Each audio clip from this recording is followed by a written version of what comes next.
अप्रभावना के लिए समय है। वे बड़े बड़े आयोजन में भी जाएंगे और उनका मोबाइल केवल नेगेटिविटी को ग्रहण करता है। महाराज जी कैसे बैठे हैं, फोटो ले लो। श्रावक ने अभिषेक कैसे किया, कोई कमी है तुरंत फोटो ले लो। कोई श्रावक आरदान दे रहा है, कोई कमी है, उसका फोटो ले लो, वीडियो बना लो। तो आज कुछ लोग ऐसे हैं जो जिन शासन को पूरी तरह से नष्ट करने पर तुले हैं। ऐसे भी हैं जो जैन अनुयायी से उनके देवता को, वीतरागी भगवान को भी छीनना चाहते हैं, उनके अभिषेक पूजन को भी बंद कराना चाहते हैं, आगम वाणी का भी लोप करना चाहते हैं, उनके हाथ में आचार प्रणीत शास्त्र न पहुँचें और एकांतवादी साहित्य उनके हाथों में पहुँच जाए। उनका प्रयास ये कि दिगंबरत्व के प्रति आस्था नष्ट हो जाए और आस्था तथा कथित शास्त्र पाठी विद्वानों के प्रति टिक जाए। इस प्रकार से और जो जैन शासन का लिबास पहन करके भी जिन शासन को नष्ट करने पर तुले हों, ऐसे भी हो सकते हैं। और जिन शासन के विरोध में स्पष्ट रूप से खड़े हुए, आज से नहीं, पूरा वैदिक काल से भी जिन शासन के विरोधी रहे, चाहे यवन हों और चाहे वैदिक, चाहे किसी और परंपरा के रहे हों, किंतु पंचम काल में जिन शासन ने बहुत ही उतार चढ़ाव देखे हैं, बहुत पेड़े खाए हैं, हजारों और लाखों की तादाद में जैन मूर्तियों का विध्वंस भी हुआ। इस पंचम काल में कई बार सैकड़ों मुनियों की ऊपर उपसर्ग भी आई। इस पंचम काल में 6-6 महीने तक शास्त्रों की होली जलती रही। उसके उपरांत भी इस जिन शासन में ऐसे भी कर्मठ जैन धर्म के अनुयायी रहे। यदि लाखों मूर्ति खंडित की किसी यवन आक्रांता ने, तो एक ही श्रेष्ठी ने लाखों मूर्ति की प्रतिष्ठा करा के भारतवर्ष के संबंधों की स्थापना कराई। यदि 6 महीने तक शास्त्रों की होली जली, तो ऐसे व्यक्ति भी हुए जिन्होंने अपने स्वकीय न्यायोपार्जित द्रव्य के माध्यम से लाखों शास्त्रों का, करोड़ों शास्त्रों का प्रकाशन भी कराया। यदि जैन मुनियों पर उपसर्ग आए, तो वह काल भी आया कि इस पंचम काल में हजारों की तादाद में यथाजात दिगंबर मुनि बाल ब्रह्मचारी बने जिन शासन की प्रभावना करने के लिए। और यदि श्रावक की क्रियाचर्या पर रोक लगी, तो आज जिन शासन वैसे भी हुए कि वर्तमान काल में मैं समझता हूँ हजारों की संख्या में ग्रस्त प्रतिमाधारी आज भी हैं। प्रतिमाधारी हैं जो हजारों की संख्या में सैकड़ों से आगे हैं, ग्रस्त महिलाएं और पुरुष। आज भी कम से कम मैं समझता हूँ यह संख्या लाखों की संख्या में है जो जिनेंद्र भगवान का नित्य अभिषेक और पूजन करते हैं। आज भी जिन धर्म को मानने वाले ऐसे महानुभाव हैं जो रात्रि भोजन नहीं करते, ऐसे महानुभाव हैं छान करके पानी पीते हैं, जमी गंध का प्रयोग नहीं करते, सूर्य अस्त होने के साथ साथ उनकी रसोई में ताला लग जाता है। और ऐसे भी आदर्श पुरुष आज भी हैं जो पंचम काल में जिन शासन की प्रभावना के लिए, सिद्धांतों की रक्षा करने के लिए वह समाज के सामने अकेले भी टिक जाते हैं, नियम लेकर के पालन करते हैं बड़ी दृढ़ता के साथ। उन्हें देख करके बड़ी खुशी होती है। कई ऐसे परिवार हैं जिनके यहाँ पर रात्रि में भोजन नहीं बनता, रात में कोई भोजन करता नहीं, रिश्तेदार भी आ जाए तो हाथ जोड़ के क्षमा मांग लेते हैं, भाई रात्रि में भोजन नहीं मिलेगा, तुम्हें खाना है तो बाहर खाओ, तुम जानो तुम्हारा काम जाने। केवल कभी कभी ही नहीं, यहाँ तक कि इतिहास आदर्श उन्होंने प्रस्तुत किए हैं, वे निस्संदेह समाज के लिए सम्मानीय पुरुष हैं जिन्होंने अपने बेटे या बेटी की शादी भी दिन में ही कराई और भारतीय संस्कृति, जैन संस्कृति के अनुसार। आपकी समाज में भी शायद 2-4 दर्श हैं कि नहीं है? हैं जिन्होंने दिन में ही शादी का कार्यक्रम संपन्न किया। कुछ लोगों ने कहा नहीं रात में होना चाहिए, और वे सिद्धांतों के प्रति बड़ी दृढ़। मुझे प्रसन्नता होती है कि उन लोगों ने 2001 में नियम लिया था और नियम का बड़ा निष्ठा के साथ पालन किया। जिन शासन की प्रभावना के लिए हमें केवल घर में ही जैन सिद्धांत का पालन नहीं करना है, अपने सामाजिक कार्यक्रमों में भी जैन सिद्धांतों का पालन करना है। नियम लेकर के चलें। समाज नियम ले कि रात्रि में हम शादी विवाह नहीं करेंगे, रात्रि में भोजन नहीं देंगे और रात्रि में भोजन नहीं करेंगे। यदि इस प्रकार के नियम लिए जाएं, या और भी विकृति जो आ रही है समाज में, उस पर चर्चा आज विवाह करेंगे। रात्रि में समाज में कुरीतियाँ विकृतियाँ आ रही हैं, दूर कैसे किया जाए। कोई भी विकृति आ रही है खान पान के संबंध में, आपकी रसोई में अशुद्धि पहुंच रही है, तो उसका ध्यान रखें। जिन शासन की भावना का ये अच्छा अंग है। पूरा विश्व जैनत्व को श्रेष्ठ मानता है और जैन थाली पूरे विश्व में श्रेष्ठ थाली मानी जाती है। उससे श्रेष्ठ और कोई भोजन माना नहीं जाता। और जो जैन थाली ग्रहण करता है उसे सम्मान की दृष्टि से देखा जाता है। कोई व्यक्ति जैन थाली मांग करके यदि कहे कि आलू प्याज है क्या, तो कहता है आप कैसे जैन हो? जैन तो आलू प्याज न स्वयं खाता है न कभी खिलाता है। महानुभाव, जैन शासन की प्रभावना का दूसरा उपाय ये है कि हम मिलकर के अपने वीतरागी जैन भगवान की महाअर्चना करें। रविशरण आचार्य ने पद्म पुराण में लिखा है, कनकपुर के महाराज कनक रत्न ने एक महान महाअर्चना कराई और महाअर्चना नगर के बाहर बहुत बड़ा पांडाल लगा करके अर्चना कराई। नगर के चारों द्वारों पर अपने द्वारपाल नियुक्त कर दिए। कोई भी व्यक्ति राजमार्ग से इस अर्चना में सम्मिलित हुए बिना चला नहीं जाए। महाअर्चना में सभी आने लगे, सब अर्चना की अनुमोदना करते, भोजन पान करके तब वहाँ से जाते। एक तीर्थंकर रविशरण आचार्य ने नाम लिखा है हितंकर नाम का भद्र मिथ्या दृष्टि द्विज पुत्र, वह भी वहाँ से जा रहा था और उसको भी वहाँ पर लाए। तो वहाँ पर पांडाल तक आया, उसने हाथ जोड़ करके भगवान के सामने सिर झुकाया और मन में भावना भाई, हे प्रभु, यदि कदाचित मेरे पास भी ऐसी विभूति हो तो मैं भी जैन शासन की ऐसी प्रभावना करूं, ऐसी मार्चना करूं। पुनः उनका आतिथ्य स्वीकार करके वह इस बालक वहाँ से चला जाता है। कालांतर में धर्म ध्यान के साथ मृत्यु को प्राप्त होकर के मिथ्यात्व के साथ ही वह मरण को प्राप्त हुआ और व्यंतर जाति का देव हुआ। जिस जंगल में वह देव हुआ था, जिस वन में, वहाँ पर कोई दो मुनि महाराज तपस्या कर रहे थे। अचानक जंगल में आग लगी। उसने देखा ये तो मुनि महाराज हैं, आग में झुलस जाएंगे। उसने कृत्रिम वर्षा करके समुद्र से जल ला करके विक्रिया से बारिश करती जंगल की आग बुझा दी और दोनों मुनि महाराजों को उस उपसर्ग से केवल ज्ञान की प्राप्ति हो गई। उसने केवल ज्ञान की पूजा भक्ति वंदना की। उस पूजा भक्ति वंदना में विद्याधर भी आए, तो विद्याधरों के वैभव को देख करके उसने मन में निदान कर लिया कि मेरे पास विद्याधर जैसी विभूति हो। वह अपने आगे विद्याधरों का राजकुमार होता है उदितोदय। उसके उपरांत वह बाल्यावस्था से ही ये भावना भारा था कि भगवान की पूजा अर्चना करूँगा। पिता से कहा, पिताजी क्या इस राज्य में मेरा भी कुछ अंश है? बेटा सब पूरा राज्य तुम्हारे लिए है, मैं तो दीक्षा लेकर अपना कल्याण करूँगा। पिताजी पूरा राज्य अभी नहीं चाहिए, अभी मेरी भावना महार्चना कराने की है। ठीक है, आप जैसी चाहो वैसे कराओ। उसने महार्चना संपन्न कराई।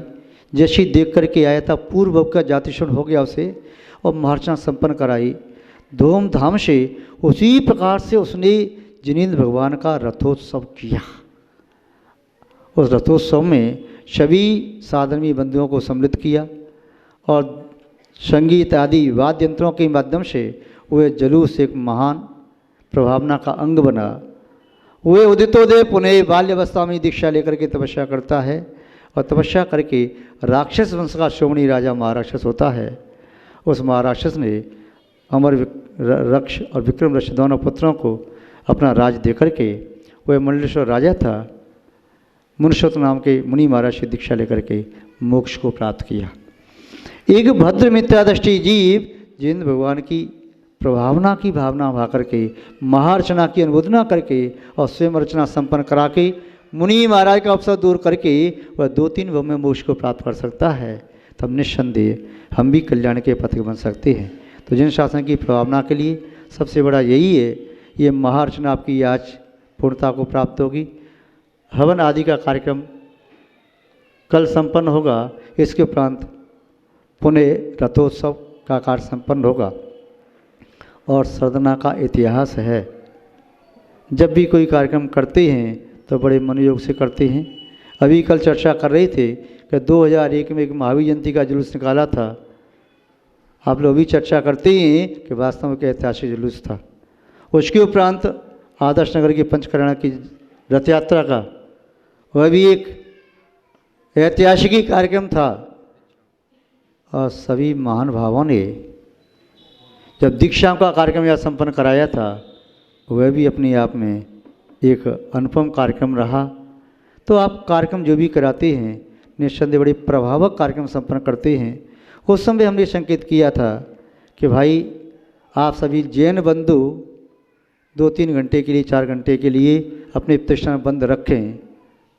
और मुझे प्रसन्नता है कि आप सब लोगों ने एक संकेत को आदेशवत मान करके अपने प्रतिष्ठानों को बंद रखा था।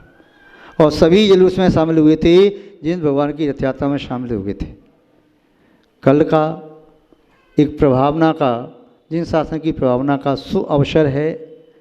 और आप जो जैसा बता रही हैं कि आपके नगर में प्रमुख मुख्य मार्गों से घूमते हुए एक नहीं 5 रथ संचालित होंगे। और जिन भगवान 5 रथों पर विराजमान होंगे। पुण्यात्मा महानुभाव भगवान को लेकर के बैठेंगे, कोई सारथी बन करके, कोई चमट ढोलते हुए साथ साथ चलेंगे। तो ऐसे कौन से महानुभाव हैं जो कल अपना प्रतिष्ठान बंद नहीं रखेंगे? बंद कर सकते हैं।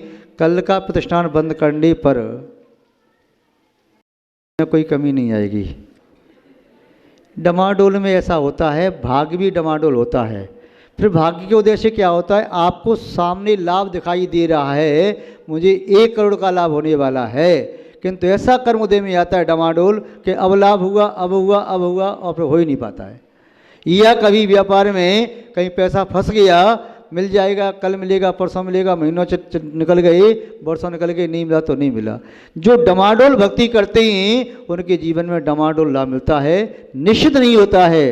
और जो निश्चिंत निशंकित निर्भीक भक्ति करते हैं कि हम संकल्प लेते हैं कल रथ यात्रा में सम्मिलित होंगे, प्रतिष्ठान भी बंद करेंगे, और हम सच्चे जैन हैं, पक्के जैन हैं, दोनों हाथ खड़े करके संकेत करते हैं। दोनों हाथ खड़े करते हैं सबके, दोनों हाथ, सब माता बहनों के भी। जो भगवान को अपने साथ में रखना चाहते हैं तो पहले भगवान के साथ चलना सीखें। भगवान के साथ आप 4 घंटे चलोगे, भगवान तुम्हारा साथ 40 साल भी देगा और 80 साल भी देगा। तुम 4 घंटे भगवान के लिए नहीं निकाल सकते, क्या उम्मीद करोगे भगवान से कि भगवान मेरे साथ आएँ?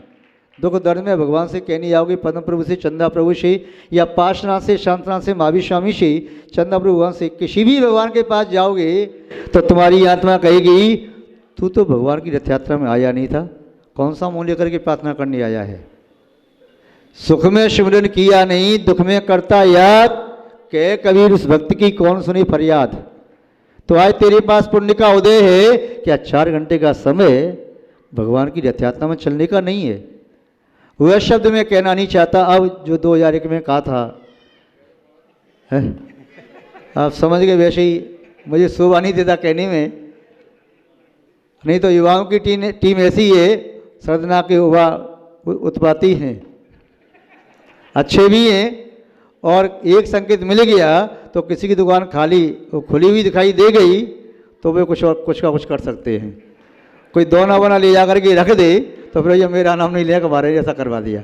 इसलिए ऐसा काम नहीं हो उसके पहले ही आप ये ध्यान रखें, सब में निष्ठा है, भक्ति है, पूरा सरदना एक है, एक ही था। और हमारा प्रयास ये रहेगा कि सरदना यावत जीवन सुचिर काल तक एक ही रहे, अखंड रहे। इसमें कहीं राजनीति का अभी तक कोई चांस नहीं है। कभी भी कोई कार्यक्रम होते ही 9 मंदिर हैं, 9 मंदिर की कमेटी सभी एक साथ मिलकर के किसी कार्य का निर्णय लेती है और उस कार्य को बहुत अच्छे तरीके से संपन्न करती है। जैनम जयतु शासनम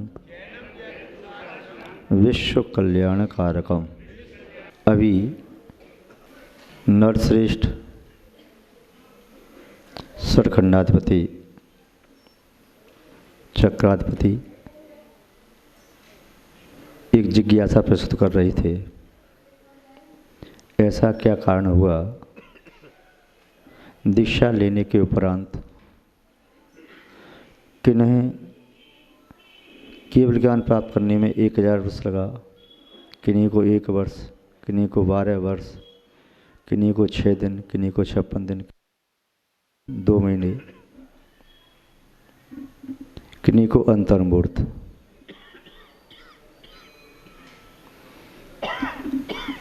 एक व्यक्ति मार्ग से गमन कर रहा था। सामने ठहर करके उसने पूछा, भाई साहब मैं यहाँ से मेरठ जाना चाहता हूँ, मुझे कितना समय लगेगा? उसने कुछ नहीं बताया, बोला भी नहीं। दूसरी बार उसने फिर पूछा, भाई साहब मैं यहाँ से मेरठ जाना चाहता हूँ, मुझे कितना समय लगेगा? तब भी कुछ नहीं बोला। तीसरी बार उसने फिर पूछा, भाई साहब मैं आपसे पूछ रहा हूँ कि मैं यहाँ से मेरठ जाना चाहता हूँ, मुझे मेरठ पहुँचने में कितना समय लगेगा? तीसरी बार भी उसने जब कुछ नहीं बोला तो पूछने वाला चुपचाप चलने लगा। उसने कहा ठहरो। उसने पीछे मुड़ के देखा, वही व्यक्ति बुला रहा था जिससे वो पूछ रहा था। 3 बार पूछा। मुड़ करके उसके पास गया, हाँ क्या कहना चाहते हो? मेरी बात क्या आपने सुनी नहीं थी या समझी नहीं थी? सुनी थी, आपने 3 बार पूछा, समझी भी थी।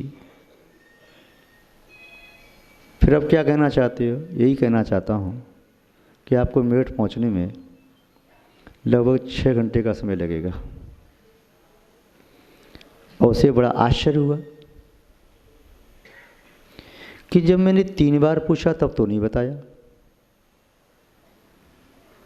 अब जब मैं चलने लगा तो बुला करके इसने बता दिया। उसने पूछा, महाशय एक जिज्ञासा का समाधान कर दो। 6 घंटे लगेगा, अच्छी बात है, 7 घंटे लगे कोई बात नहीं, किंतु आपने जब मैंने पूछा तो उत्तर क्यों नहीं दिया? उस महाशय ने कहा, जब आपने पूछा था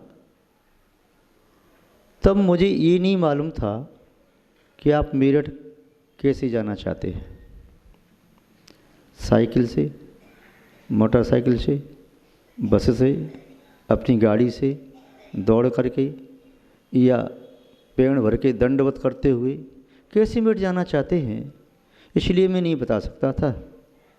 आपकी चाल मैंने देख ली, इस चाल से यदि चलेंगे तो लगभग 6 घंटे में पहुंच जाएंगे।